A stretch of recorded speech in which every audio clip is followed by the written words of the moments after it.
Scientists like Dr. Kathy Sulik at the University of North Carolina at Chapel Hill are working to find out how alcohol interferes with development. They have discovered that the facial features of F.A.S. can be reproduced in mice.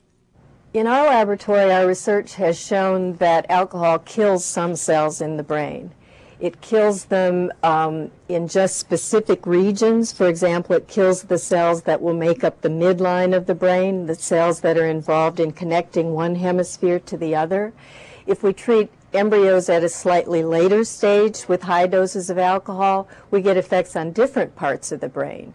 So the spectrum of abnormalities that alcohol can cause and what you see in any one individual very much depends on the pattern of the mother's drinking, because different cells in the brain are sensitive at different periods of time.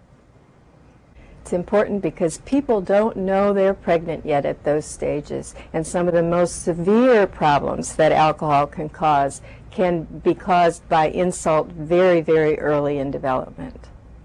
We've mostly worked with really early stages of development, stages that would correspond to the 3rd and 4th week of human development. It's a time when the human embryo is about the size of Roosevelt's ear on the dime. So it would only be about that long.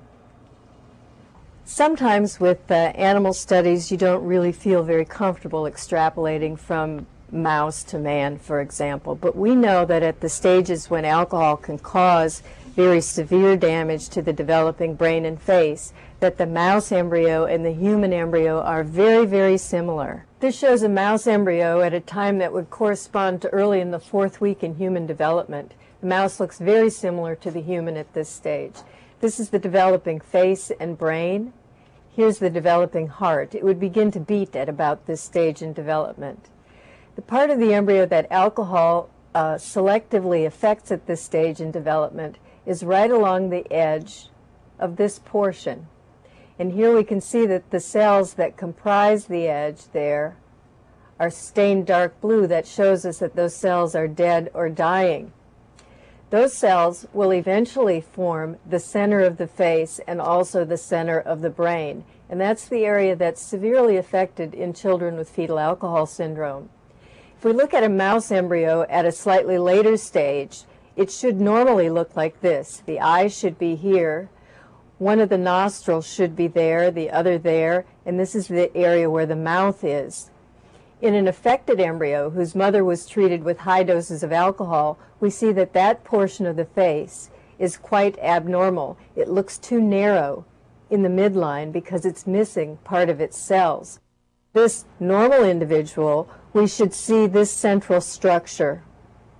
In one that is affected, we see that that central structure is missing. This tissue should end up contributing to the center of the adult brain, that is, the corpus callosum. Alcohol damages not only the brain, but basically every organ system that we have. We found that it can make facial malformations that are very severe, like cleft lip. They can have problems with their hearts, ventricular septal defects, that's more commonly referred to as holes in your heart. They can have problems with their kidneys, for example, missing kidneys or kidneys that are much too small.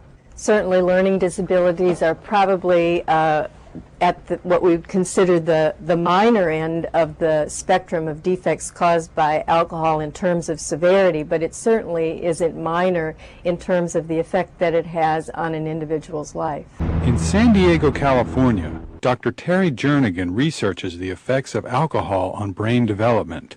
It was known that there were certain anomalies of brain development that occurred in especially the severest form of fetal alcohol syndrome.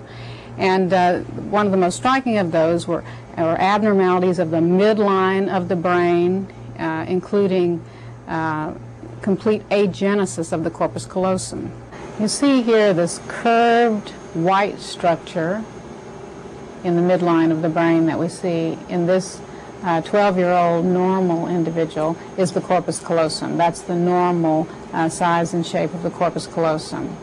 You can see that in this case, which is a 14-year-old fetal alcohol syndrome case, there really is no such structure. There is no corpus callosum. This we refer to as agenesis of the corpus callosum. This is a case which we would call dysgenesis of the corpus callosum. You can see there is a faint, you can see that the structure is there to some extent. There are parts of it that are there, but it's much thinner, much reduced in size relative to the normal corpus callosum here.